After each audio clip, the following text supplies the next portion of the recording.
Ya, halo sore teman-teman semua. Apa kabar? Semoga semuanya dalam keadaan sehat ya dan masih kuat untuk melanjutkan puasa sampai nanti azan maghrib. Terima kasih ya teman-teman sebelumnya sudah bergabung bersama Magdalene dalam sesi webinar kali ini. Kenalkan semua, nama saya Jasmine Floreta, reporter dari Magdalene.co. Nah, teman-teman nih mungkin ada yang belum tahu Magdalene. Magdalene itu merupakan media daring yang berfokus perempuan yang menawarkan perspektif segar tentang politik, isu sosial, dan budaya dalam lensa gender. Kami menyuarakan nilai-nilai yang inklusif dan progresif dengan misi mengedukasi dan memberdayakan serta memberikan panduan pada perempuan Indonesia. Nah, kali ini dalam webinar tubuh muslimah milik siapa adalah merupakan bagian dari Magdalene Learning Club atau MLC.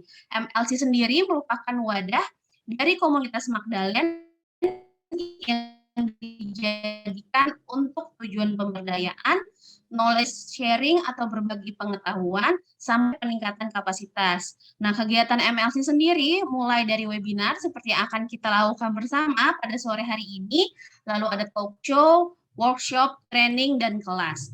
Nah, topiknya macam-macam nih teman-teman. Ada spiritualitas, menulis, entrepreneurship, sampai professional development. Nah, kalau teman-teman tertarik nih mengikuti kegiatan kami, kunjungi website kami ya di magdalene.co dan kunjungi juga halaman community-nya yang ada di website kami. Di website tersebut nanti akan ada kategori community di mana ada kalender event dan jangan lupa follow kami di Magdalene ID dan Magdalene Indonesia di Facebook dan juga LinkedIn. Oke, baik teman-teman semua. Nah, sebelum memulai webinar kali ini mungkin kita akan membacakan tata tertib terlebih dahulu ya. Mungkin bisa dibantu oleh Teni.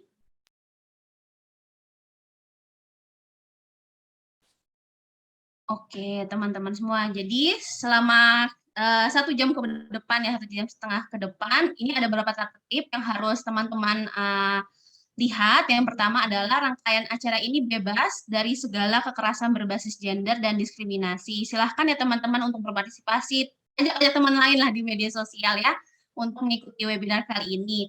Lalu komentar dan pertanyaan nanti bisa di lewat kolom chat atau gunakan fitur raise hand yang ada di bawah nanti ya jika ingin berbicara. Nah, untuk webinar kali ini mohon untuk menjaga keamanan dan kenyamanan selama acara ini berlangsung dan apabila teman-teman menemui hal yang membuat tidak nyaman, silahkan private chat aja ya ke Magdalene 2. Oke, teman-teman. Nah, dalam webinar kali ini kita akan membahas suatu tema yang sangat menarik nih, sangat seru, yaitu tentang tubuh muslimah milik siapa. Jadi, bisa teman-teman ketahui bersama bahwa tubuh perempuan itu tidak pernah selesai diperdebatkan. Ia adalah medan kontestasi sosial dan di mana eksistensinya tidak sepenuhnya berada dalam genggaman perempuan itu sendiri.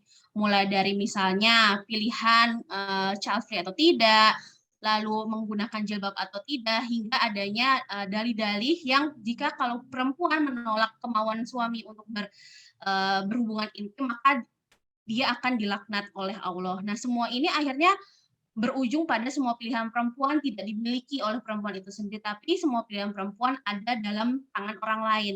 Lalu dari sini, dari pertanyaan-pertanyaan dan fakta-fakta yang ada, benarkah perempuan tidak memiliki otoritas atas tubuhnya sendiri? Bagaimana sih Islam memandang hak otoritas atas tubuh perempuan? Dan di sini kita akan kedatangan narasumber yang sangat kece, yang punya ilmu segudang. Halo Mbak Mas Surya Sadan. Halo juga Mbak, selamat sore. Selamat sore, gimana Mbak kabarnya? Saya kurang sehat Mbak, meriang dari tadi malam. Oh gitu, semoga lekas sembuh ya Mbak. Tapi bibirnya tetap merah kan?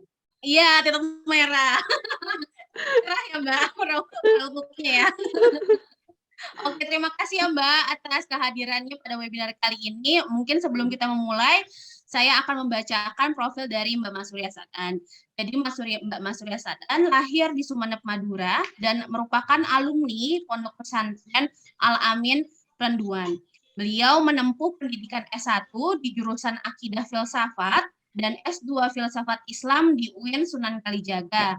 Mbak Mas Surya Sadan juga pernah mengajar di UIN Sunan Kalijaga sebagai dosen DLB tahun 2015 hingga 2018. Beliau juga peneliti etnografi di Indonesian Consortium for Religious Studies tahun 2017 sampai 2019 dan peneliti etnografi di Rumah Kita pada 2020.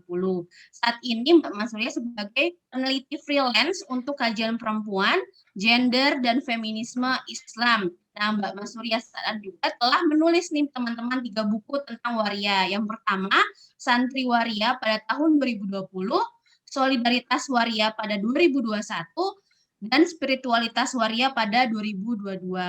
Nah, beberapa tulisan pendek yang ingin teman-teman baca nih dari Mbak Mas Surya Sadan ada di media online seperti Magdalene, Kureta, Conversation, Konde, dan Jurnal Perempuan. Wah, dilihat dari profilnya sangat begitu lengkap dan wah pasti ilmu pengetahuannya sangat banyak banget ya mengenai Islam dan juga gender. Selamat datang, Mbak. Terima kasih, Mbak. Iya, baik. Oke, Mbak, mungkin bisa dimulai kali ya, Mbak, pemaparannya tentang webinar kali ini. Silahkan, Mbak. Tadi saya sudah kirim PPT. Bisa ditayangkan?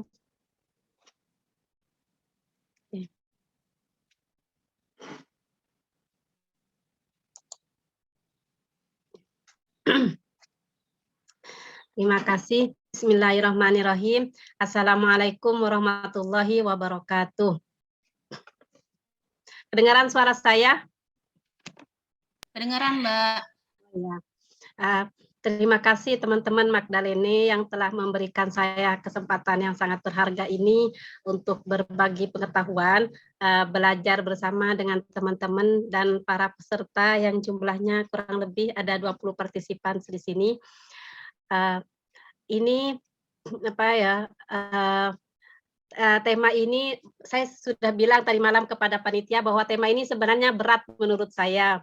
Karena tema pertanyaan yang diajukan oleh moderator tadi yang disampaikan juga disampaikan di WA itu terlalu luas ininya pembahasannya kayak child free, kemudian ini pemaksaan jilbab dan lain sebagainya. Itu kalau misalnya dibahas satu persatu panjang. Jadi saya mau membahas soal ketubuhan saja.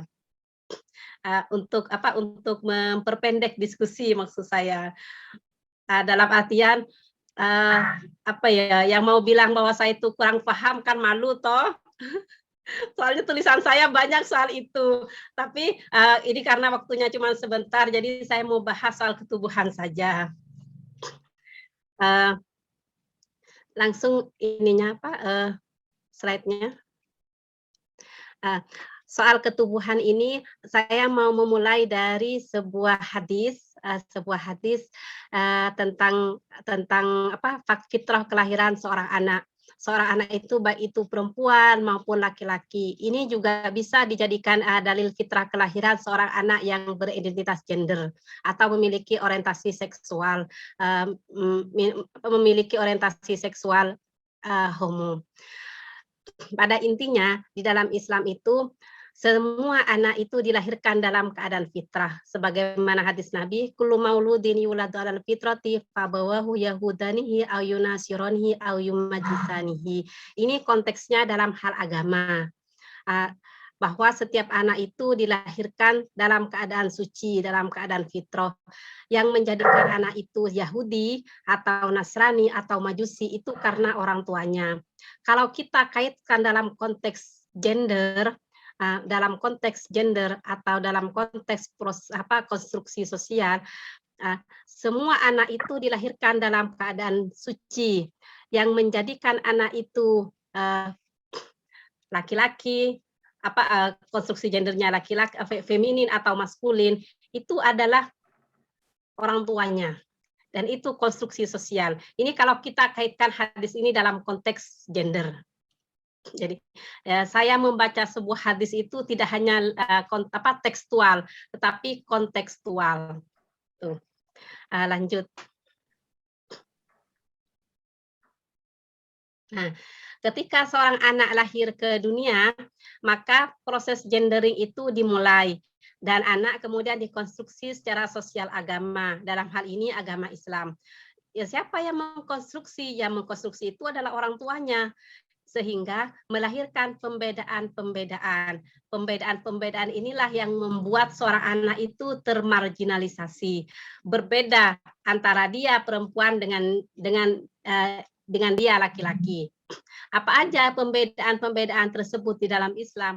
Konstruksi sosialnya apa aja? Pertama, ketika anak itu lahir, oh ada penisnya, laki-laki. Nanti akikohnya 2 ekor kambing. Ketika ternyata yang lahir itu adalah perempuan, oh perempuan, berarti akikohnya 1 kambing. 2 kambing untuk anak laki-laki, 1 kambing untuk anak perempuan. Itu kan sebuah pembedaan. Pembedaan yang dikonstruksi secara sosial budaya. Ini dibawa oleh, ini sebenarnya ajaran budaya Arab, kemudian dijadikan sebagai akulturasi budaya itu masuk ke dalam ajaran Islam. Sehingga sampai sekarang ketika anak itu yang lahir adalah penis, jenis kelaminnya adalah penis, saya tidak akan mengatakan dia laki-laki tapi berpenis, maka akikohnya itu 2. Kalau orang tuanya tidak mampu, maka akikohnya 1, tapi kemudian itu menjadi hutang. Suatu hari nanti orang tuanya akan menambahkan akikoh 1 lagi. Karena itu kewajiban dalam syariat Islam. Itu diatur dalam hukum fikih namanya. Kemudian ketika anak itu berpakaian, anak perempuan itu dianjurkan oleh orang tuanya, oleh guru agamanya untuk menutup badan, seluruh badan, kecuali muka dan telapak tangan. Meskipun ada ikhtilaf ulama, perbedaan ulama, tapi secara mayoritas umat Islam itu mengakui bahwa auratnya perempuan itu adalah wajah dan telapak tangan, kecuali muka dan telapak tangan ketika sholat. Itu pun di Muslim Afghanistan sampai sekarang ini wajah perempuan sampai matanya pun ditutup hanya karena itu adalah aurat. Tapi berbeda dengan laki-laki. Anak laki-laki tidak dianjurkan, tidak disyaratkan untuk menutup aurat, untuk menutup badannya dengan pakaian. Ya, anak laki-laki ini kalau dalam fikih itu auratnya anak laki-laki di atas lutut sampai di bawah pusar. Itu auratnya anak laki-laki. Tapi auratnya anak perempuan kecuali muka dan telapak tangan. Aurat ini kemudian dijadikan basis hukum di dalam melaksanakan sholat. Yang mana perempuan itu menggunakan mukena, sedangkan laki-laki menggunakan pakaian, misalnya kalau di Indonesia pakai sarung dan lain sebagainya. Padahal sebenarnya hukumnya itu di dalam fikihnya di atas lutut sampai di bawah pusar kalau anak laki-laki. Itu pembedaan yang kedua. Kemudian proses genderingnya. Teman-teman misalnya omongan saya kecepatan, tolong saya dicat ya. Saya kalau bicara sangat cepat. Yang ketiga, warna pakaian. Kalau pakaian laki-laki itu dominan ke biru, tetapi perempuan warnanya pink. Siapa yang bikin ini? Ini yang bikin adalah orang tua. Ini yang bikin adalah masyarakat. Artinya apa? Bahwa warna biru identik dengan power, kekuatan, maskulin. Sedangkan pink identik dengan feminin, lemah lembut, ya pinky-pinky gitu. Siapa yang bikin itu? Ya orang tuanya. Padahal tidak semua anak itu suka warna pink, anak perempuan, dan tidak semua anak laki-laki suka warna biru. Tuh. Yang keempat, bentuk permainan.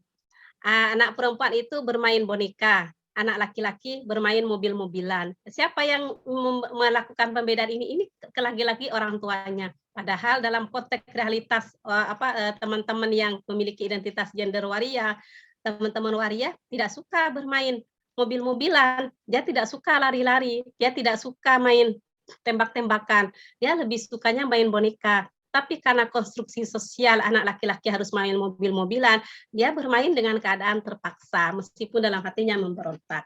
Tuh. Yang keenam, suara perempuan dilarang keras, karena suara perempuan adalah aurat. Sedangkan laki-laki tidak. Dalam konteks Indonesia, yang kelima ini kurang begitu menjadi persoalan. Tetapi di wilayah kayak semacamnya Iran atau ini Afghanistan atau Taliban, suara perempuan itu sangat dikontrol oleh laki-laki. Tapi kalau di Mesir dan Tunisia perempuan sudah bisa bersuara. Dalam konteks Indonesia juga banyak perempuan ini yang bersolawat atau menyanyi gitu. Tapi tetap saja paradigma pemikiran keislaman saya khususnya dari kecil itu diajari oleh guru agama bahwa anak perempuan tidak boleh bersuara keras karena itu adalah aurat. Itu yang diajari oleh guru agama kala saya masih kecil. Kemudian yang keenam, dalam konteks pendidikan. Laki-laki diberi kesempatan sekolah tinggi, perempuan tidak. Contoh misalnya, ada keluarga miskin. Misalnya perempuannya 3, laki-lakinya 1. Siapakah yang didahulukan untuk sekolah pendidikan tinggi? Sepengetahuan saya dan beberapa hasil penelitian mengatakan yang didahulukan adalah anak laki-laki. Kenapa? Karena laki-laki adalah pemimpin keluarga, sedangkan perempuan sebagai imam. Sedangkan perempuan adalah makmum, laki-laki adalah imam. Itu yang dijejali terus-menerus oleh guru agama, oleh orang tua kita, sehingga ya anak perempuan karena dibedakan dalam konteks pendidikan, dia semakin miskin. Dia dimiskinkan oleh struktur sosial yang dilanggengkan oleh budaya sehari-hari. Kemudian dalam konteks ketujuh, menikah. Menikah, perempuan dipilih dan tidak bisa menjadi wali untuk dirinya sendiri. Dalam budaya Madura khususnya, saya yakin dalam budaya Indonesia secara mayoritas perempuan itu dipilih. Kecuali budaya kalau tidak salah di Gresik kayaknya perempuan itu, tapi itu sebagian kecil sih, perempuan memilih. Di India perempuan yang memilih, tetapi kan dia bayar mahalnya tinggi. Tapi dalam konteks Indonesia secara umum budaya kita, perempuan itu dipilih dan dia tidak bisa menjadi wali untuk dirinya sendiri. Ketika perempuan menikah, saya misalnya, ketika nanti saya akan menikah karena bapak saya sudah meninggal, maka yang menjadi wali saya adalah kakak saya, kakak kandung saya. Kalau kakak kandung saya meninggal, maka yang menjadi wali adalah paman laki-laki saya. Saya tidak bisa menjadi wali untuk diri saya sendiri. Itu di dalam fikih. Tetapi berbeda ketika laki-laki. Laki-laki bisa memilih siapa yang mau jadi calon istri. Karena budaya memberikan kesempatan untuk laki-laki memilih calon istri.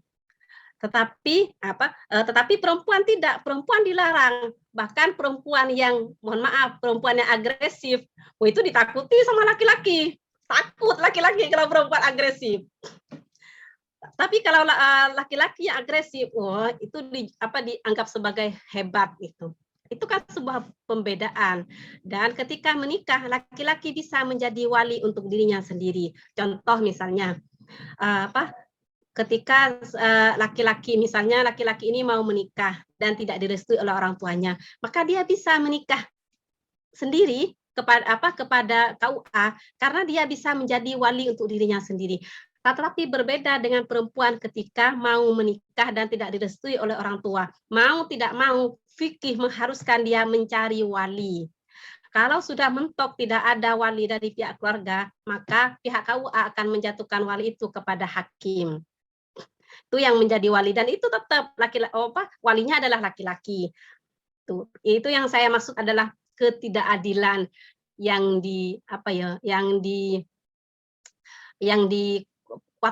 dikuatkan selama ini dan dianggap sebagai sebuah pembenaran dalam ajaran agama. Bahwa perempuan itu tidak bisa menjadi wali untuk dirinya sendiri, tidak bisa memilih mau menikah dengan siapa, tetapi laki-laki bisa menjadi wali untuk dirinya sendiri dan bisa memilih mau menikah dengan siapa. Dalam konteks yang lebih luas, mungkin ini bisa dikaitkan dengan child free misalnya. Bisa itu dikaitkan dengan itu. Terus yang ke-8, perempuan bekerja di ranah domestik, sedangkan laki-laki di ranah publik. Pekerjaan perempuan ini di ranah domestik sebagai ibu rumah tangga dianggap sebagai sebuah kodrat. Padahal itu bukan kodrat, itu konstruksi sosial budaya. Tidak apa-apa perempuan kerja di wilayah publik dan tidak harus melanggar kodrat, karena kodrat itu bikinan. Kodrat itu dikonstruksi oleh masyarakat. dan dilanggengkan oleh oleh kita sendiri, oleh masyarakat secara turun-temurun sehingga dianggap sebagai sebuah pembenaran, dan itu memang begitu adanya, padahal tidak itu. Perempuan ya boleh menjadi pemimpin dan boleh bekerja di ranah publik asal dia mau saja, dan laki-laki menjadi bapak ibu rumah tangga juga why not gitu. Boleh, yang penting dia menjadi bapak keluarga dengan sukacita dan perempuannya menjadi pemimpin di ranah publik dengan sukacita, tidak apa-apa. Dan itu tidak ada kaitannya dengan kodrat. Lanjut. Yes. Kenapa perempuan tidak memiliki otoritas atas tubuhnya sendiri? Saya mau menjawab ini dalam dalam 4 argumentasi, karena basic saya adalah orang Muslim. Jadi saya menjawabnya dalam konteks konteks keislaman, istilahnya itu Islamic Studies itu. Kenapa perempuan tidak memiliki otoritas atas tubuhnya sendiri? Saya mengutip dari Aminah Wadud, feminis Muslim asal dari Afrika, kemudian mengutip dari Fatimah Mirnisi, kemudian mengutip pendapat ulama yang tertulis dalam kitab fikih, kemudian budaya. Yang pertama, menurut Aminah Wadud, perempuan tidak memiliki otoritas atas tubuhnya sendiri karena adanya penafsiran ayat Al-Quran yang bias. Contoh, dalam soal poligami, Aminah Wadud itu mencontohkan soal poligami. Di dalam ayat poligami itu jelas di surat An-Nisa kalau tidak salah ayat 3 kayaknya ini. Kok nggak ada ya suratnya? Kalau nggak salah ayat 3 ini. Jadi di dalam surat An-Nisa itu Allah itu berfirman, "Fankihu ma tabalakum minan nisa'i masna wa sulasah wa ruba." Fa in khiftum alla ta'dilu fawahida aw ma malakat aymanukum dzalika adna alla ta'ulu.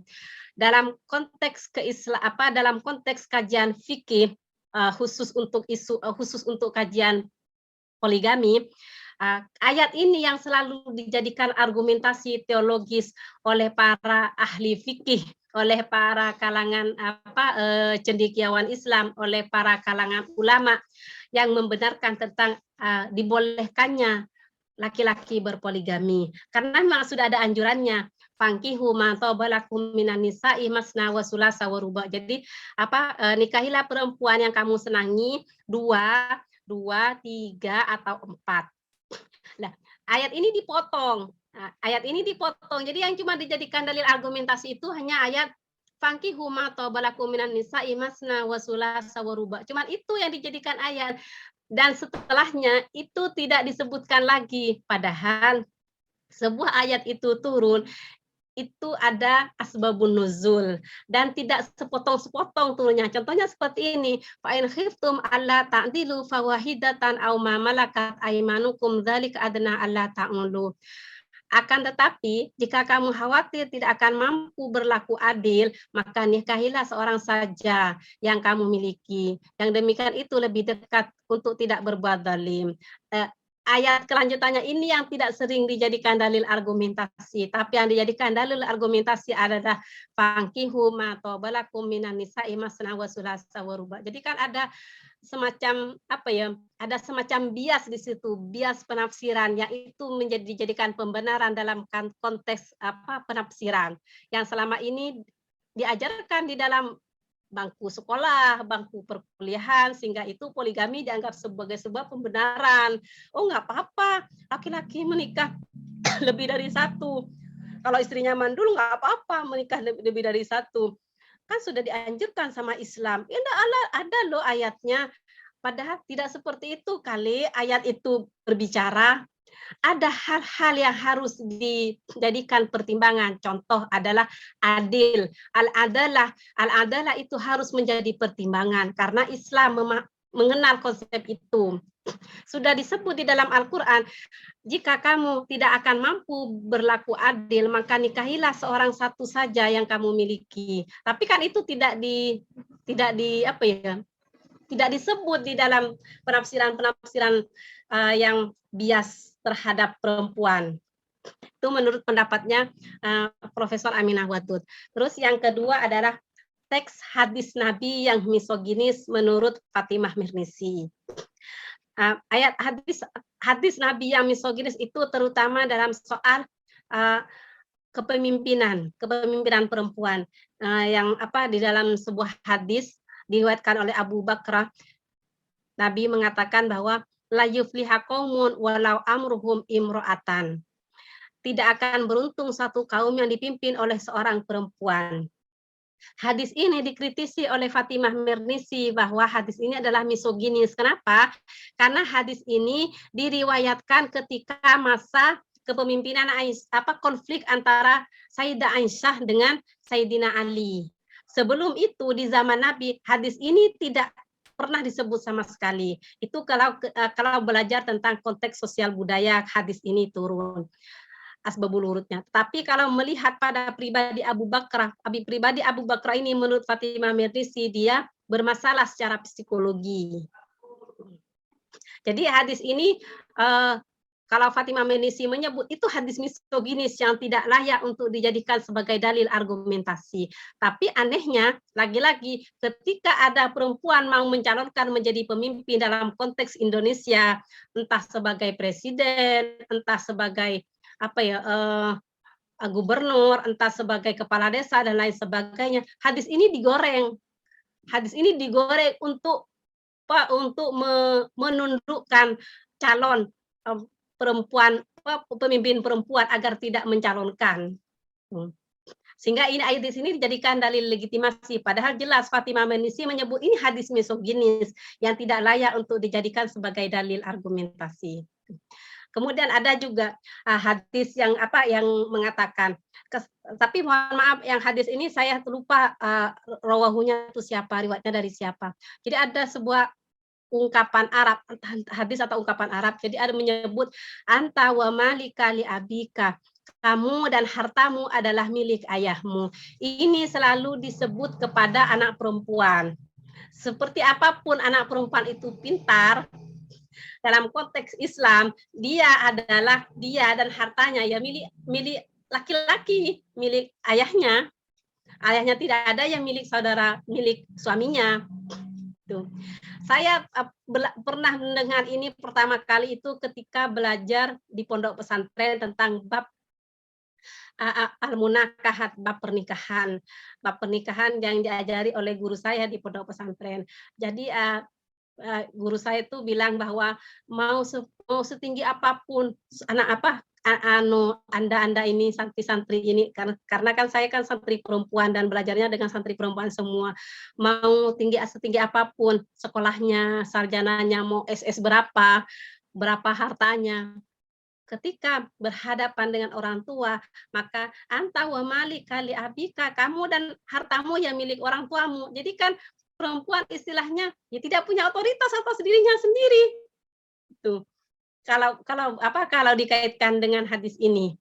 Tapi mohon maaf saya lupa riwayatnya ini dari siapa. Kemudian yang ketiga adalah pendapat para ulama. Pendapat para ulama yang tertulis dalam kitab-kitab fikih klasik. Soal pernikahan, al-munakahat, kemudian al-mawaris, warisan, kemudian aurat perempuan dan lain sebagainya. Tadi kan pernikahan sudah saya sebut ya. Ini yang warisan. Contoh misalnya, anak laki-laki mendapat warisan separuh harta. 1/2, separuh. Tapi anak perempuan tidak. Anak perempuan itu 2/3. Itu kecil sekali. Tuh. Siapa yang membedakan itu? Yang memberikan pembedaan itu adalah ulama-ulama klasik yang dia tidak memiliki sensitivitas terhadap perempuan. Kemudian yang keempat adalah budaya patriarki di Arab kala itu, di Arab Saudi yang perempuannya hidup di tengah gurun Sahara, dibawa ke Indonesia. Contoh budaya patriarki Arab yang dibawa ke Indonesia adalah cadar. Kenapa perempuan di Arab Saudi menggunakan cadar? Tidak usah, karena di sana konteks lingkungannya berdebu. Kan hidup di gurun Sahara, tidak hanya laki-laki, tidak hanya perempuan yang menggunakan cadar, tapi laki-laki juga bercadar. Itu kemudian dibawa ke dalam konteks Indonesia, dibawa oleh golongan-golongan Islam aliran sebelah itu. Di Yogyakarta khususnya tempat saya tinggal, banyak loh komunitas-komunitas itu yang menggunakan cadar. Padahal di Jogja itu panas loh, panas sekali. Tapi mereka ketika saya tanya, kenapa kok masih menggunakan cadar? Di sini kan kepanasan, masih lebih panas akhirat ketimbang di dunia. Kita kan masih hidup di dunia, belum nyampe di akhirat itu. Tapi mereka tetap menjadikan sebagai apa ya, kehidupan akhirat itu sebagai tujuan utama itu. Padahal di dalam ajaran Islam, Nabi Muhammad itu berdoa, yang diajarkan Nabi Muhammad itu dalam doanya adalah Rabbana atina fid dunya hasanah wa fil akhirati hasanah wa qina adzabannar. Kehidupan dunia yang baik, bukan langsung kehidupan akhirat yang baik, tapi kehidupan dunia dulu yang baik. Kalau kita hidup di dunia itu kepanasan menggunakan cadar, berarti kan hidup kita tidak tenang gitu. Tuh, langsung lanjut.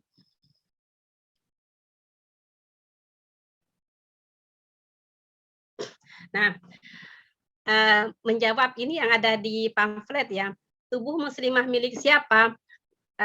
Berdasarkan sama apa yang saya uraikan tadi, maka saya akan menjawab bahwa tubuh muslimah adalah miliknya sendiri. Perempuan memiliki hak dan otoritas atas tubuhnya sendiri, bukan milik orang tua, keluarga maupun suami. Pengalihan wewenang hak tubuh perempuan atas nama agama, sosial, dan budaya merupakan bentuk pelanggaran hak. Sebab Islam mengenal konsep al-haroka al-insaniyah, hak asasi manusia. Islam juga mengenal konsep al-adalah, keadilan. Islam juga mengenal konsep al-musawah, kesetaraan. Penegasan otoritas tubuh perempuan sebagai milik perempuan itu sendiri, sebagaimana dikutip dalam hadis Nabi. Saya bacakan, Ani beri Buraidata an abihi qala ja'at fatatan ila Nabi sallallahu alaihi wasallam faqalat inna abi zaujani ibna akhihi liyarfa'a bi khasisatahu qala faj'alil amra ilaiha faqalat qad ajastu ma sana abi walakin aratu an ta'laman nisa'u an laisa ilal abai minal amri syai'un rawahu Ibnu Majah. Kok salah ini, bukan Majah, rawahu Ibnu Majah. Jadi hadis dari Abu Buraidata, ada seorang perempuan kala Nabi hidup datang kepada Nabi. Perempuan ini bercerita bahwa ayahnya akan menikahkan dia dengan anak saudaranya untuk mengangkat derajat. Derajat itu dalam tanda petik derajat sosial, derajat ekonomi, dan lain sebagainya melalui perantara anak perempuan ini. Nabi memberikan keputusan akhir di tangan sang perempuan. Kemudian artinya Nabi itu memberikan otoritas pernikahan itu kepada perempuan itu sendiri. Kemudian perempuan ini berkata, "Ya Rasulullah, saya rela dengan yang dilakukan oleh ayah saya, menikahkan saya, maksudnya dengan saudaranya itu. Tetapi yang ingin ditegaskan, yang ingin diumumkan oleh perempuan ini adalah kepada para perempuan bahwa ayah-ayah tidak memiliki hak untuk urusan pernikahan." Kan bilang toh di dalam hadis ini, walakin aratu anta lama an-nisa'u anna laisa ilal abai minal amri syai'un, bahwa ayah-ayah itu, orang tua itu tidak memiliki hak untuk urusan pernikahan perempuan. Yang memiliki hak memilih, menolak dalam urusan pernikahan adalah perempuan itu sendiri. Dalam konteks hadis ini juga bisa dikaitkan kemudian dengan konteks child free. Bisa itu. Karena itu hak perempuan. Yang tahu tubuh perempuan adalah perempuan itu sendiri, bukan orang lain, bukan orang tua, bukan ibunya, bukan saudaranya, apalagi pemuka agama. No, mereka tidak tahu tubuh perempuan. Yang tahu tubuh perempuan adalah perempuan itu sendiri. Dan Islam melindungi otoritas tubuh perempuan sebagaimana dalam konsep al-haroka al-insaniyah, kemudian konsep al-adalah, dan konsep al-musawah. Hanya saja konsep ini tidak begitu terdengar nyaring. Yang kedengarannya adalah, Islam tidak melindungi perempuan. Islam melakukan pemaksaan dengan menggunakan jilbab dan lain sebagainya. Padahal tidak begitu. Kajian tafsir itu ada dua. Teks ayat Al-Quran ketika ditafsirkan itu ada dua, ada yang progresif, ada yang ada yang progresif, kemudian ada yang literally gitu, ada yang tekstual, ada yang kontekstual, ada yang menggunakan mengkaitkan ayat itu dengan ayat sehingga ayat itu tidak bersentuhan langsung dengan kehidupan perempuan, tetapi ada penafsiran yang langsung menghubungkan dengan kehidupan perempuan, itu namanya tafsir kontekstual. Biasanya tafsir kontekstual inilah yang tafsir yang progresif. Tafsir-tafsir yang digunakan oleh Aminah Wadud itu adalah tafsir kontekstual dan progresif. Begitu teman-teman presentasi dari saya. Terima kasih Barangkali banyak. ada yang mau didiskusikan. Ya, terima kasih banyak ya Mbak Surya. Dan wah bagus banget nih materinya, banyak banget yang bisa kita pelajari dari materi yang disampaikan sama Mbak. Pertama soal ketubuhan itu sendiri ya, menarik bahwa ternyata ya manusia itu dilahirkan dalam keadaan fitrah. Nah, dalam konteks gender itu kan tadi Mbak bilang bahwa ya berarti menjadikannya mereka feminin dan maskulin itu kan sebenarnya ada konstruksi sosial, padahal mereka dilahirkan secara fitrah, dan itu akhirnya manusia mengalami proses gendering ya tadi Mbak, gendering atau melahirkan suatu pembedaan itu sendiri, mulai dari akikah, perbedaan akikah, lalu ada pakaian dan aurat, lalu ada warna pakaian ya tadi pink, lalu biru, terus ada bentuk permainan juga, dan akhirnya ini pun perempuan seakan-akan tidak memiliki otoritas atas tubuhnya sendiri gitu, tidak memiliki haknya untuk mengambil keputusannya sendiri. Padahal di Islam itu sendiri perempuan memiliki hak atas tubuhnya sendiri ya. Nah ini menarik sih Mbak yang tadi bilang bahwa sebenarnya Islam itu memiliki konsep, 3 konsep itu, al-harokah, al-insiyah ya tadi ya, hak asasi manusia, al-adalah atau keadilan, dan al-musawah atau kesetaraan. Tapi kenapa ini konsepnya itu nggak terdengar nyaring gitu ya Mbak di orang-orang gitu kebanyakan konsep ini. Ini nggak begitu terdengar nyaring. Saya mendengar konsep ini karena saya belajar filsafat Islam dari S1 dan S2. Jadi dalam mata kuliah pemikiran Islam kontemporer itu memang saya mahasiswa filsafat Islam itu memang belajar tentang konsep-konsep dalam Islam yang berkaitan dengan hak asasi manusia gitu. Terdengar nggak suaranya saya teman-teman? Tadi sedikit itu sih Mbak, putus-putus tadi. Karena saya belajar filsafat Islam dari S1, jadi ada mata kuliah itu tentang pemikiran Islam kontemporer. Jadi di dalam mata kuliah itu saya sebagai mahasiswa filsafat Islam diajari tentang teks-teks Islam klasik dan kontemporer yang berbicara tentang human dignity, yang berbicara tentang hak asasi manusia. Biasanya teks-teks itu adalah teks-teks klasik dari kitab kuning misalnya, yang hanya diajarinya di dalam bangku-bangku kuliah.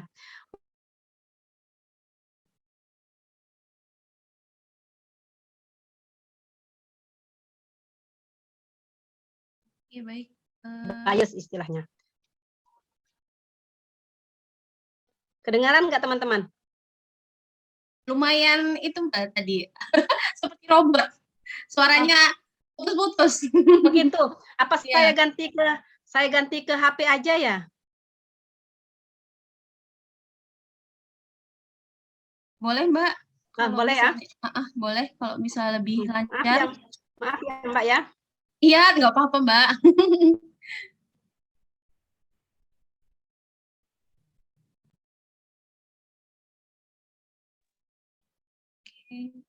Kita tunggu Mas Surya dulu ya untuk masuk kembali. Kebetulan sinyalnya sedang tidak baik di sana, jadi Mbak Surya memutuskan untuk telepon.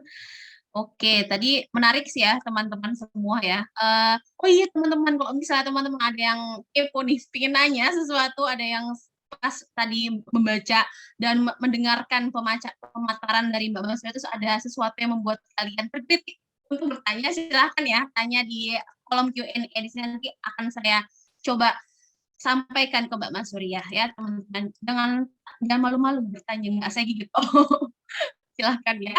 Oke, jadi mungkin untuk istilahnya merangkum ya tadi sebelumnya, sebelum nanti Mbak Mas Surya masuk lagi, tadi menarik bahwa ternyata memang di dalam agama kita atau dalam ayat-ayat Al-Quran itu banyak sekali dipotong ya, sesuai dengan kebutuhan kebutuhan para ulama-ulama yang kebetulan masih sangat patriarkal atau misogini, seperti yang tadi ada Aminah Wadud yang menyatakan bahwa ayat-ayat dalam Al-Quran misalnya dalam poligami sendiri kan sebenarnya ayatnya utuh ya, tapi dipotong tuh untuk menjustifikasi adanya poligami. Lalu ada misalnya tadi ada Fatima yang menjelaskan bahwa banyak tafsiran juga yang bersifat misoginis tentang misalnya tentang bagaimana kepemimpinan perempuan itu tidak diperbolehkan dalam Islam, bahwa jika ada negara, suatu negara yang dipimpin oleh perempuan maka negara tersebut tidak baik dalam tanda kutip.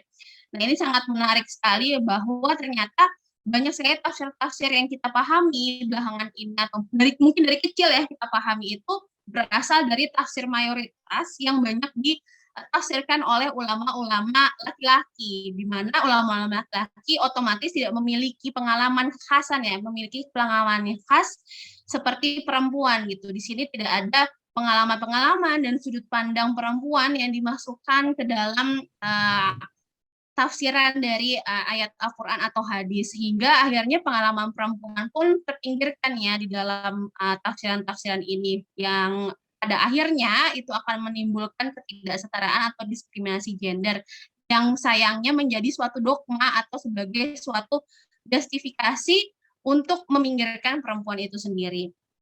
Nah, oke, mungkin Mbak Maksudnya belum masuk lagi ya? Sudah masuk Mbak, tapi videonya nggak bisa. Kenapa Mbak? Apanya tidak bisa? Nah, videonya nggak bisa dari panitia, belum bisa katanya. Oh, oke. Nah, Belum bisa panitia ya? belum memberikan ini izin buat ngasih video, buat menampilkan wajah saya. Coba aja Mbak. Oke.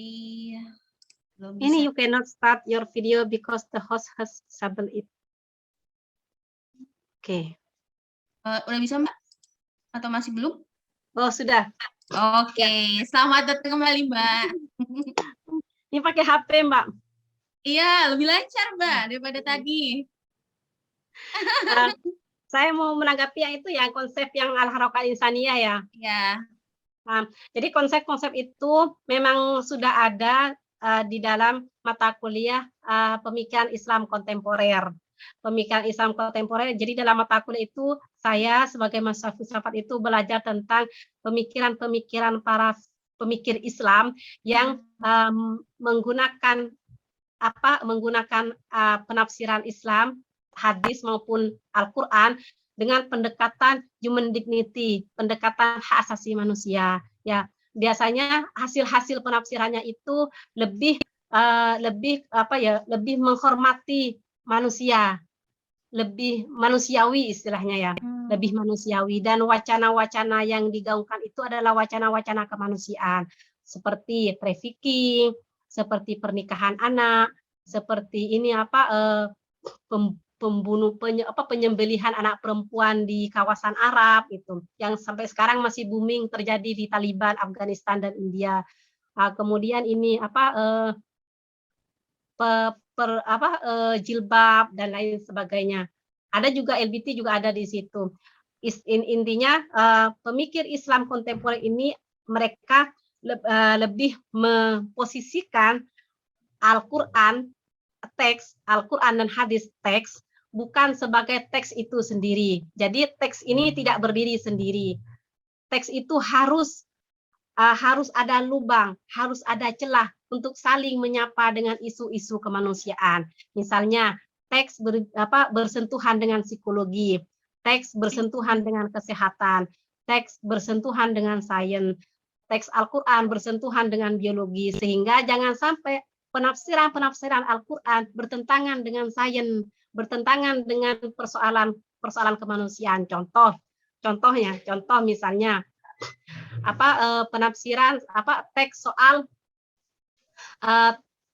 soal ini soal apa yang terkini ya, teks soal pernikahan anak misalnya, pernikahan anak Jadi di dalam teks, di dalam hadis itu kan disebut bahwa Aisyah menikah dengan Nabi Muhammad di usia 9 tahun dan melakukan hubungan seksual di usia 12 tahun. Itu hadisnya. Kalau dikaitkan dengan persoalan konteks sosial budaya kala Arab, kala abad 14 abad silam ketika zaman Nabi hidup, anak perempuan usia 9 tahun itu sudah besar, perempuan Arab, karena makannya mereka daging kambing, mereka minumnya bukan air putih, minumnya susu kambing, jadi besar. Makannya itu nggak pakai makan kayak kita makan beras, enggak, mereka makannya makan gandum sama daging kambing. Jadi pertumbuhan perempuan Arab itu lebih besar dari kita gitu. Kemudian Nabi melakukan poligami ini dalam konteks pernikahan anak ya Mbak ya. Kita kaitkan dengan poligami karena kan Nabi menikah dengan Aisyah kan setelah itu poligami terus toh. Nabi melakukan poligami setelah istrinya meninggal. Setelah Nabi Muhammad sudah tua, istrinya meninggal, memiliki anak 9, yang hidup adalah 4, menikah dengan Aisyah, kemudian menikah dengan perempuan-perempuan. Ingat, ini yang tidak disebut sama ulama klasik bahwa dan tidak diikuti sama para kiai dan ustadz. Yang dinikahi oleh Nabi adalah perempuan janda dan banyak anak. Tetapi para ustadz sekarang kalau menikah itu dengan gadis usianya 13 tahun, 14 tahun, 20 tahun, beda jauh dengan yang diajarkan oleh Nabi Muhammad itu. Jadi perilaku Nabi Muhammad ini tidak secara utuh diikuti oleh para pemuka agama yang kita sebut sebagai ustadz, kiai dan lain sebagainya, tapi hanya menggunakan teks itu secara literalik, istinya menggunakan teks hanya untuk kepentingan dirinya sendiri, bukan untuk kepentingan Islam secara menyeluruh.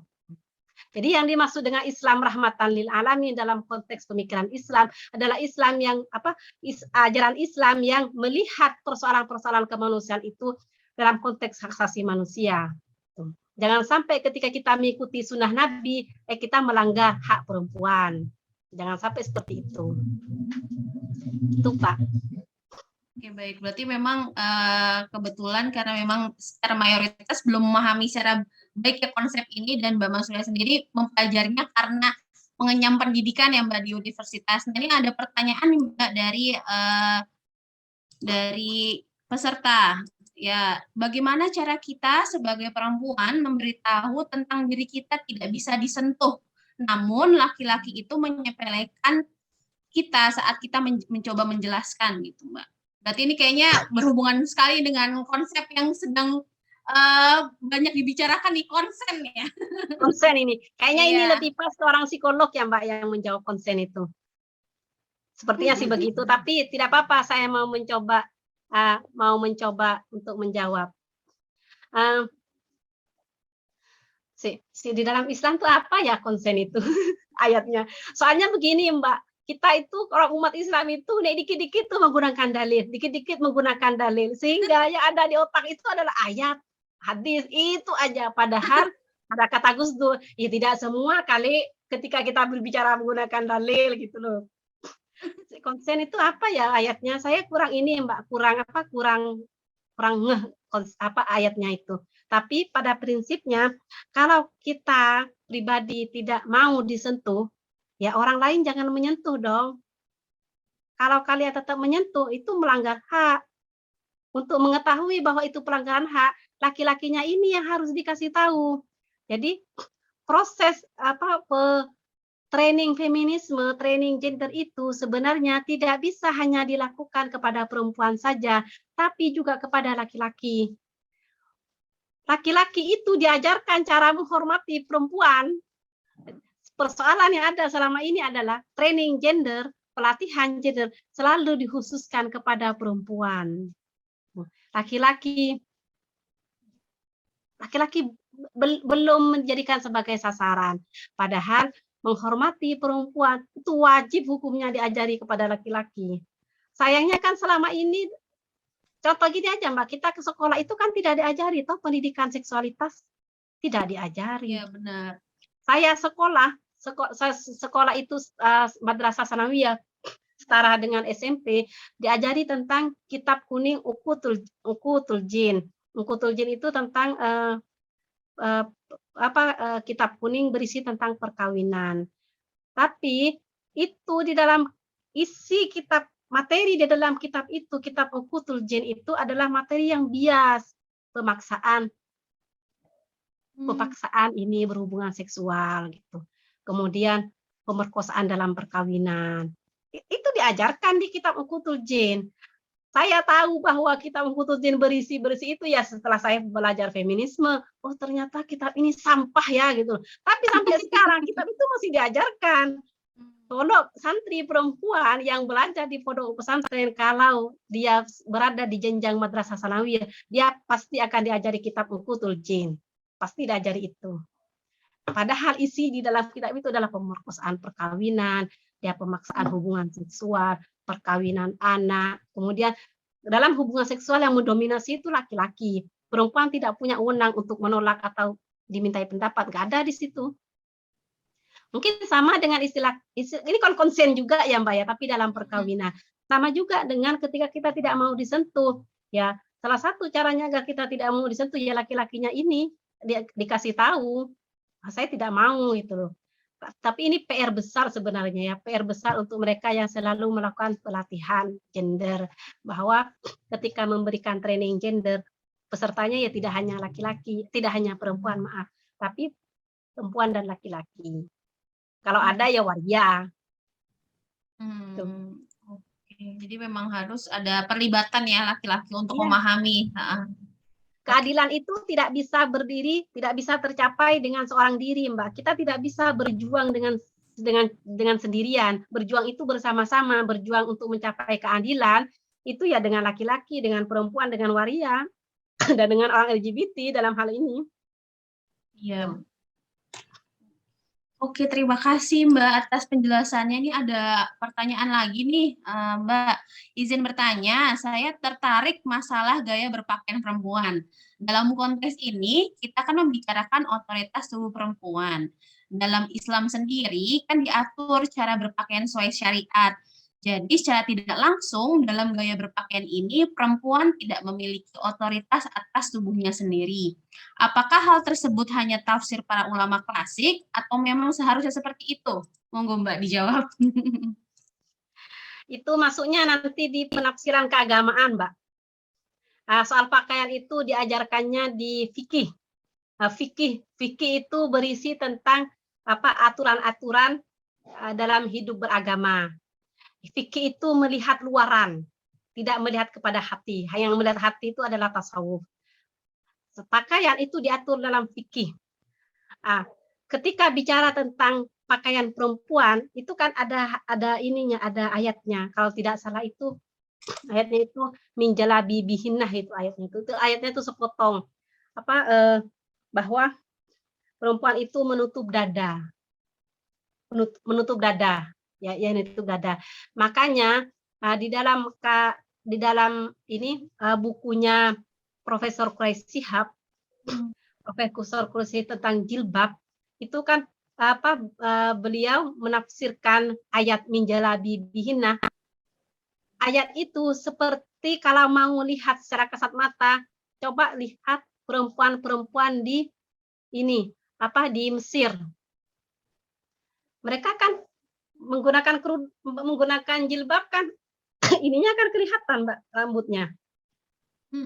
Dan tapi ininya ditutup, dadanya ditutup. Atau ini yang di Indonesia itu Sinta Nuria, Ibu Sinta Nuria sama anak-anaknya Gus Dur. Iya. Nah, itu minjala bibihina seperti itu. Tetapi kan ayat ini kemudian ditafsirkan oleh para mufassir klasik yang tidak memiliki sensitivitas gender dan tidak paham terhadap perempuan, bahwa jilbab itu ya menutup seluruh kepala dan dada, bahkan matanya pun juga dikasih penutup. Di Taliban itu kan mata kan juga dikasih cadar, burqah itu namanya tuh. Tapi pada intinya penafsiran interpretasi soal jilbab baik pro dan kontra itu akan terus berjalan seiring dengan seiring dengan kelahiran manusia ya, dia akan terus menjadi wacana yang hangat gitu. Kenapa? Karena manusia selalu menggunakan kerudung.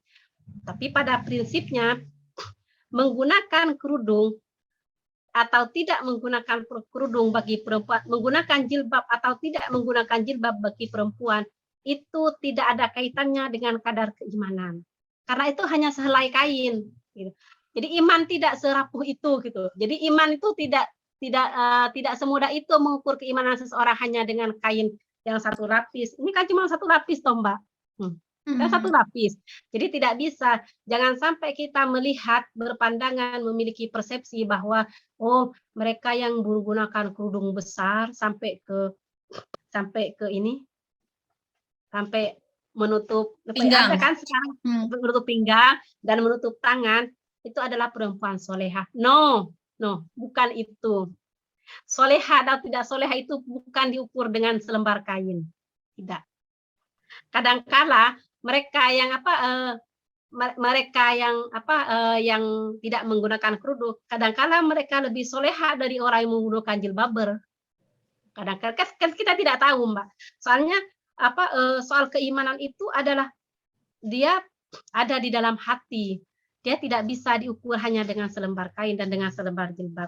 Jadi ketika kita mau memperdebatkan soal jilbab, itu tidak akan pernah kunjung selesai karena penafsirannya banyak gitu. Dan orang kan terus menggunakan kerudung. Dan di Indonesia sekarang orang Muslim selalu bukan wajib ya, di mana-mana mereka menggunakan kerudung karena sudah fashion. Itu tren fashion sekarang gitu. Jadi bukan karena tingkat keimanannya tinggi, no, bukan itu. Fashion sekarang perempuan Indonesia yang muslimah itu menggunakan kerudung. Berbeda dengan tahun 90-an, orang yang menggunakan kerudungnya ya cuman kayak Ibu Sinta Nuriyah itu. Tapi kerudung Indonesia dan sesuai dengan anjuran Islam yaitu yang dipakai Ibu Sinta Nuriyah karena dia menutup dada. Ini menarik sih, perbincangan soal jilbab kita tidak ada habisnya ya, Mbak.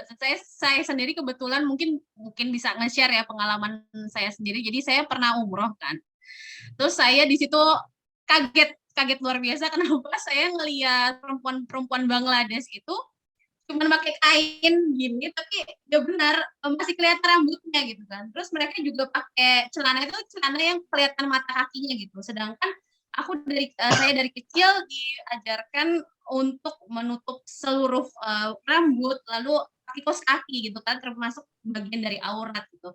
Yang membuat saya kaget lagi adalah mereka dibiarkan untuk tawaf gitu di depan Ka'bah, terus bisa sholat di depan Ka'bah dan juga Masjidil Haram. Itu jadi akhirnya saya kemudian istilahnya jadi bertanya-tanya gitu tentang batasan aurat, dan ternyata benar seperti apa yang kata Mbak Mansuria, ternyata tafsirnya itu berbeda-beda ya, tidak ada yang satu yang benar istilahnya memiliki keputusan solid gitu, satu bahwa batasan aurat A, B, C, D, E sampai Z gitu misalnya.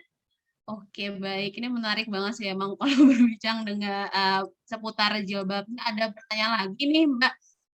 Soal, halo Kak, kalau boleh tahu mengapa kitab tersebut masih yang misoginis ya Mbak, ini kayaknya misoginis dan seksis masih diajarkan di pesantren-pesantren, sementara materinya mengajarkan sesuatu yang berbahaya bagi perempuan. Dan apakah ada alternatif kitab yang bisa digunakan sebagai pengajarnya? Terima kasih Kak.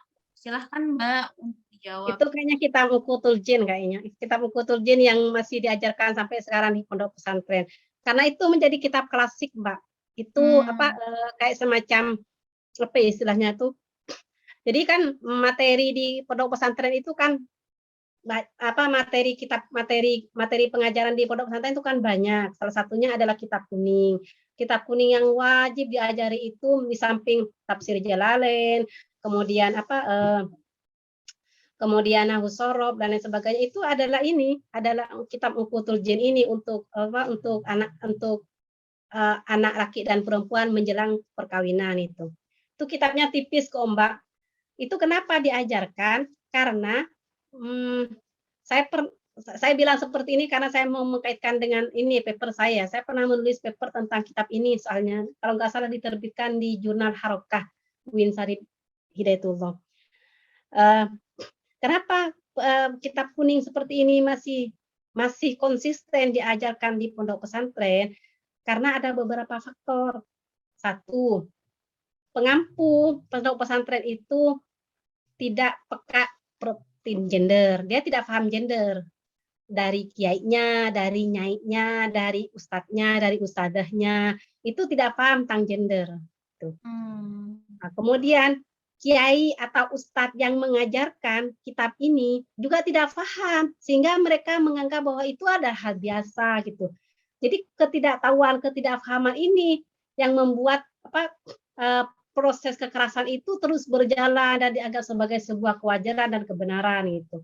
Padahal kalau misalnya pondok pesantren membuka ruang, membuka wacana dalam isu gender dan feminisme, mungkin kitab ini akan dicabut dengan sendirinya. Karena kitab ini isinya kekerasan kok, Mbak.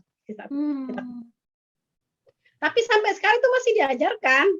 Dan kalau pengalaman saya belajar itu dulu, kita ketawa ke TV, apa belajar itu? Ya karena yang diajarkan hubungan seksual kok. Oke, baik. Yang diajarkan hubungan seksual. Tetapi saya berani mengatakan bahwa kitab itu isinya adalah pemaksaan, pemerkosaan dalam perkawinan. Ketika saya belajar gender dan feminisme, oh kitab itu isinya ini ya gitu. Karena ketika melakukan hubungan seksual, laki-laki tidak meminta persetujuan, dia langsung aja main terobos gitu loh. Kemudian ketika dianya menolak, dia akan mendapat kayak semacam hantu itu loh, Pak, kayak semacam dapat pikiran berkecamuk bahwa dia akan mendapatkan siksaan berkali-kali lipat sampai adzan subuh itu. Kalau misalnya menolak itu, padahal itu hadisnya dhaif. Itu hadis itu bukan hadis, itu dhaif hadisnya. Itu cuma omongan orang-orang, omongan pendapat ulama klasik. Yang dijadikan sebagai hadis itu kan yang hadis hasan. Kalau hadis dhaif itu nggak bisa. Jadi menurut Fatimah Mernisi ini hadis sampah itu. Ini hadis misogini. Oke, jadi memang masih diajarkan sampai sekarang karena memang tidak ada pemahaman gender itu ya, Mbak. Berarti. Ya. Mungkin Rahima itu kan melakukan training di pondok pesantren. Mungkin di lapangannya Rahima mungkin kitab itu sudah tidak diajarkan, tetapi untuk di kampung saya di Madura masih itu. Karena untuk melakukan perubahan itu tidak bisa secara konstan, Mbak. Itu harus pelan-pelan itu. Berproses ya, Mbak. Berproses, iya, dan harus melibatkan banyak orang, terutama kiainya, nyaiknya, ustadznya, usadahnya. Mereka harus difahami kesadaran tentang gender. Mereka harus diberi pemahaman. Mereka harus sadar gender dulu gitu. Kalau tidak sadar gender nggak bisa. Iya, benar. Kalau nggak sadar gender akan terus diajarkan seperti itu ya. Diajarkan ya. Oke, baik. Lalu nih ada pertanyaan lagi nih, Mbak. Dalam Islam ada hadis yang menyebut bahwa menikah adalah ibadah. Bagaimana hukumnya jika perempuan memilih tidak menikah karena berkaca dari pengalaman orang tua yang bercerai, tidak mendapatkan hak kasih sayang dari salah satu orang tua, dalam artian banyak mengalami trauma sebagai anak? Mbak dijawab. Saya menjawabnya dalam konteks fikih ya, Mbak. Jadi dalam fikih itu di bab munakahat, pernikahan, menikah itu punya 5 hukum. Ada 5 hukum. Pertama, wajib. Pertama wajib bagi mereka yang tidak bisa menyalurkan libidonya kecuali hanya dengan menikah. Maka itu wajib.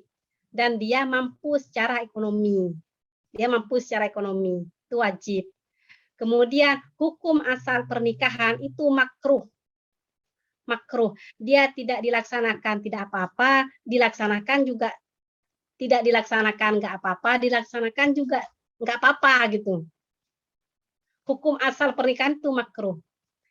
Bukan makruh, yang mubah, Mbak, Maaf, mubah. Hukum pernikahan itu mubah. Maaf, salah. Saya masih belajar soalnya, masih belajar Islam. Hukum pernikahan itu mubah. Dia dilaksanakan tidak apa-apa dan dilaksanakan juga nggak apa-apa. Tetapi dia menjadi haram, menikah ini hukumnya menjadi haram, manakala tujuan menikah adalah untuk menyakiti. Tuh. Ketika kalau dikaitkan dengan konteks persoalan psikologis yang tadi, kalau menikah nanti dia akan membuat hidupnya semakin trauma, semakin ketakutan, dikejar sesuatu yang tidak jelas, ya barangkali menikah haram bagi dia. Kalau dikaitkan dengan hukum fikih loh, Mbak.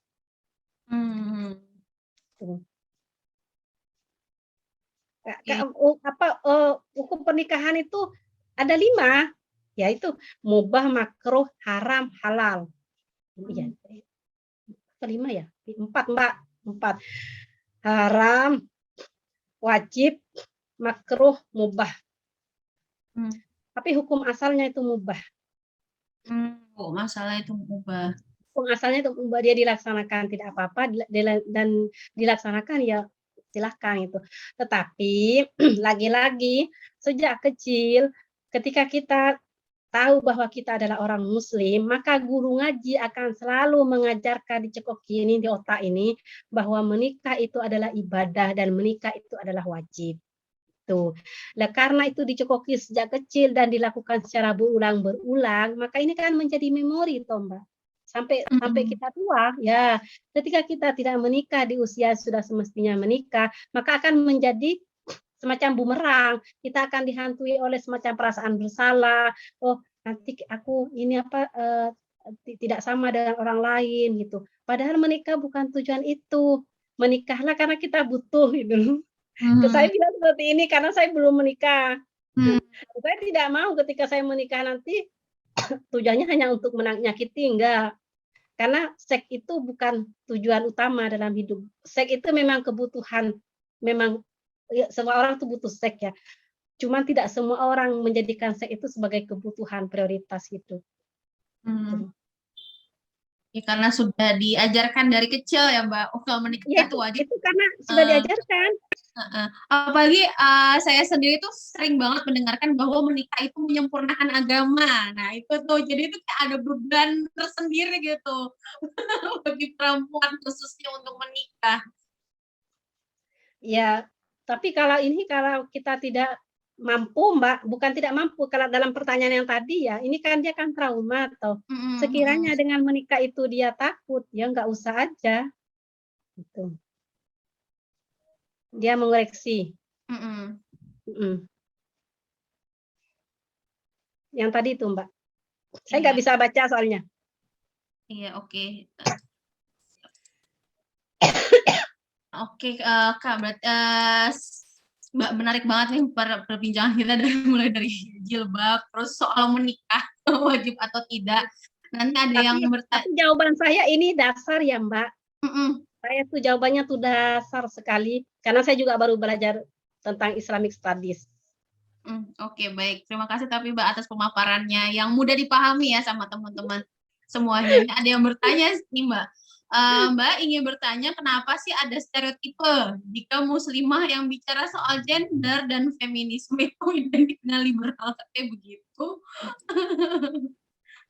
Ya, saya juga kok dibilang begitu kok Mbak sama guru-guru di pesantren, sama teman-teman di pesantren juga. Nah, saya sih nggak apa-apa.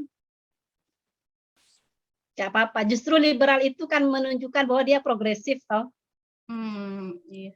Artinya pemikiran kita itu terbuka dengan wacana dengan isu-isu kontemporer gitu. Kita tidak hanya hidup di zaman 14 abad yang silam, tapi kita hidup di zaman sekarang abad 21 yang persoalannya itu semakin kompleks. Contoh yang belum bisa dipecahkan itu adalah soal child free itu loh, Mbak.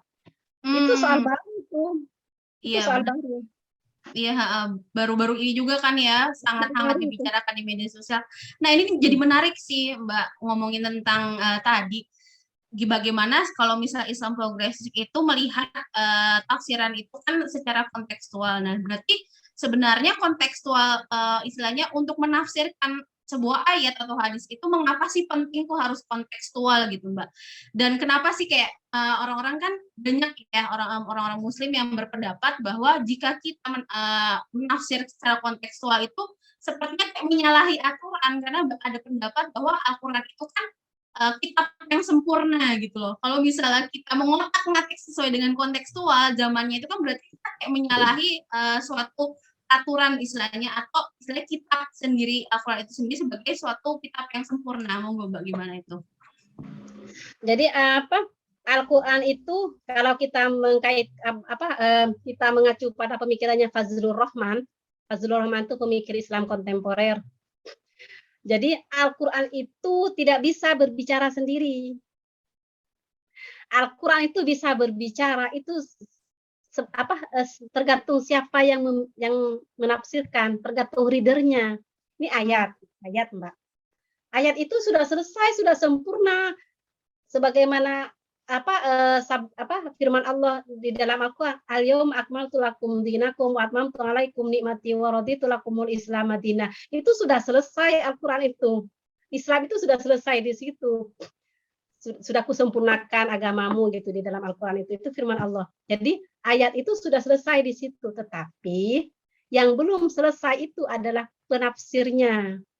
Ayat itu ditafsirkan. Yang dikritik oleh Fazlur Rahman adalah para penafsir kelas Islam, para mufassir klasik itu tidak menggunakan tafsiran Al-Quran dengan pendekatan human dignity itu, tidak menggunakan pendekatan al-harokah al-insaniyah atau al-adalah atau al-musawa gitu, sehingga seolah-olah ayat itu berdiri sendiri, sehingga seolah-olah ayat itu tidak bersentuhan dengan keilmuan sekarang, tidak bersentuhan dengan psikologi, tidak bersentuhan dengan ini sosiologi, tidak bersentuhan dengan kesehatan dan lain sebagainya. Dan tidak kontekstual jadinya ya tekstual saja gitu. Dan itu tidak disebut sebagai Islam rahmatan lil alamin. Jadinya apa yang mau dirahmatkan? Yang menjadi rahmat apa? Al-Qur'an tidak bisa menjawab persoalan umat kok. Nah, makanya para mufassir klasik itu kemudian menggunakan metodologi penafsiran baru yang kontemporer, yang progresif untuk menjawab persoalan kemanusiaan. Gitu. Salah satunya seperti Fazlur Rahman, Aminah Wadud, Fatimah Mernisi, Khalid Abu El-Fadl, banyak Mbak dalam Islam itu. Itu diajarkan di pemikiran Islam kontemporer, banyak. Cuman suaranya tidak begitu terdengar nyaring. Iya, itu sayang sekali ya suaranya tidak terdengar nyaring ya. Masih didominasi dengan tafsir-tafsir klasik dan kebetulan diamini ya sama mayoritas masyarakat Muslim di Indonesia. Ya karena kalau berbicara soal itu nanti akan disebut sebagai liberal. Liberal itu kan stigma. Orang anak bicara sebagai liberal. Itu. Padahal ya kalau saya misalnya bicara sebagai liberal, saya santai-santai aja. Tapi tidak semua orang seperti itu. Kadang-kadang orang kalau bicara sebagai liberal, dia nanti bersinggungan dengan politik negara. Gitu. Kayak misalnya Nasr Hamid Abu Zaid. Dia seorang mufassir di Mesir abad 20. Karena dia menafsirkan Al-Quran dengan kontekstual, tafsirannya progresif, dia mengkritik tentang poligami, dia mengkritik tentang warisan. Banyak tafsirannya Abu Zaid itu yang pro perempuan. Karena bersentuhan dengan politik Mesir kala itu, dia diusir dari negaranya. Karena dicap liberal, dia diusir. Kenapa diusir? Karena ada fatwa dari lembaga ulama di Mesir bahwa darahnya dia halal. Dia kan takut sendiri. Begitu, Mbak. Oke, menarik nih ya ngomongin tentang tafsir yang misoginis dan seksis yang masih dipakai sampai sekarang. Nah, ini Mbak, mungkin menjadi pertanyaan pamungkas terakhir nih. Kan kita ngomongin tentang tubuh itu sebenarnya kan milik muslimah itu sendiri ya. Bagaimana Islam pun juga mengajarkan tentang kesetaraan gender. Nah, bagaimana sih Mbak cara kita menghormati gitu otoritas tubuh perempuan dan orang lain, di mana kita masih banyak sekali didoktrin dengan bahwa tubuh perempuan itu milik orang lain, bukan milik perempuan itu sendiri.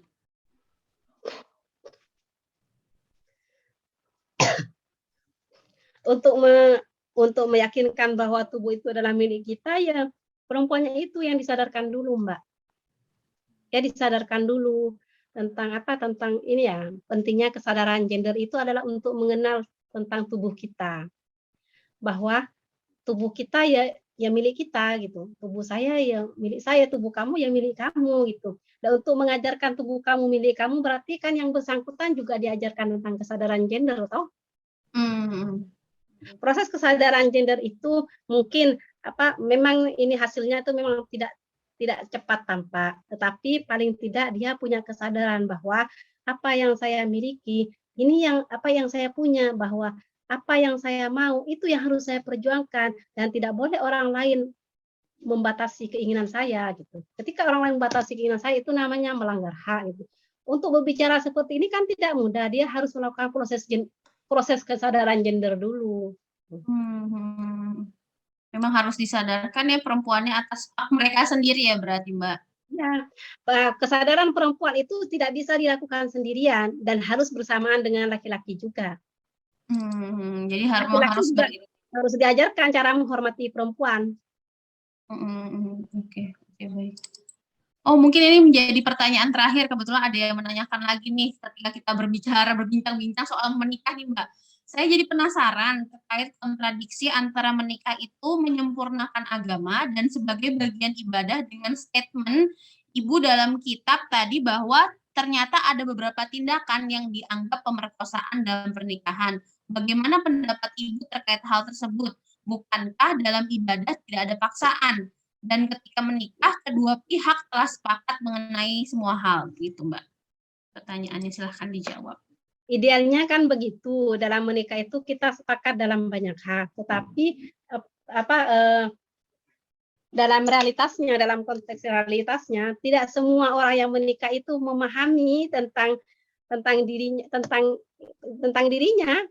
visi misi pernikahan itu mereka memahami. Tentu, Mbak. Makanya sekarang Kemenak itu melakukan training calon pengantin itu kan sebelumnya pelatihan calon pengantin itu kan sebelumnya tidak ada tentang pelatihan gender. Tidak ada. Baru-baru ini kok, dan itu tidak semua kabupaten, tidak semua kecamatan, hanya kabupaten yang itu memang pemerintahnya pro terhadap gender, yang memiliki kesadaran gender. Tidak semua kok.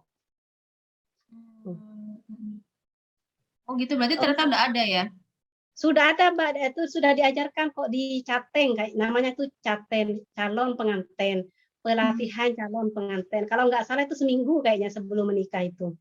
Nah, memang itu sudah ada senasional aturan seperti itu, pelatihan untuk calon pengantin. Tetapi tidak semua pemerintah di KUA memasukkan materi gender menjadi pelatihan calon pengantin. Tidak semua, tergantung pemimpinnya siapa.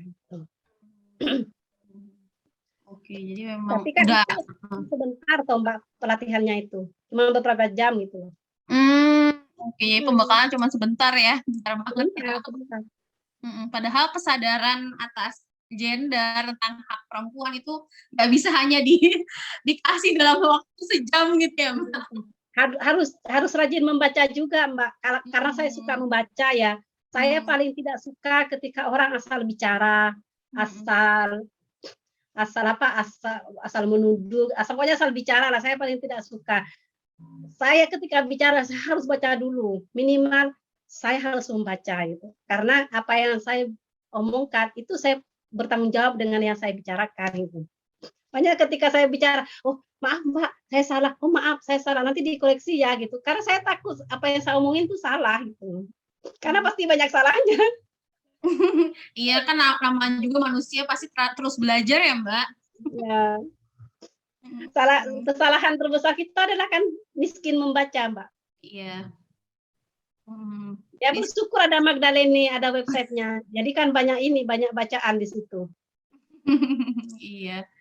Iya, memang kita harus membaca dan terus belajar ya, nggak bisa hanya stuck kalau kita memahami satu gitu aja, kita nggak bisa harus mendadak satu aja memahami itu tanpa tahu sebenarnya ada interpretasi lain gitu terkait hal yang sama gitu. Oke, baik. Oh, udah 17.25 nih di rumah saya Nah, nih. saya Sudah lama mau juga ya. siap-siap buka puasa. Nah, sudah lumayan juga nih, banyak sekali ilmu pengetahuan yang didapatkan dari Mbak Masya. Terima kasih banyak.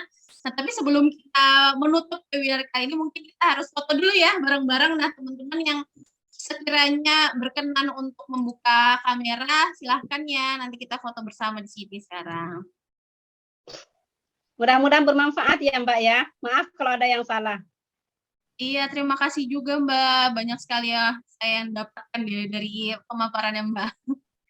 Oke, sudah. Mungkin tadi bisa dipandu fotonya.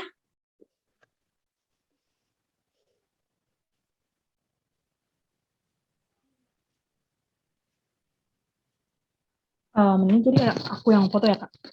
Ya. Tunggu ya, sebentar.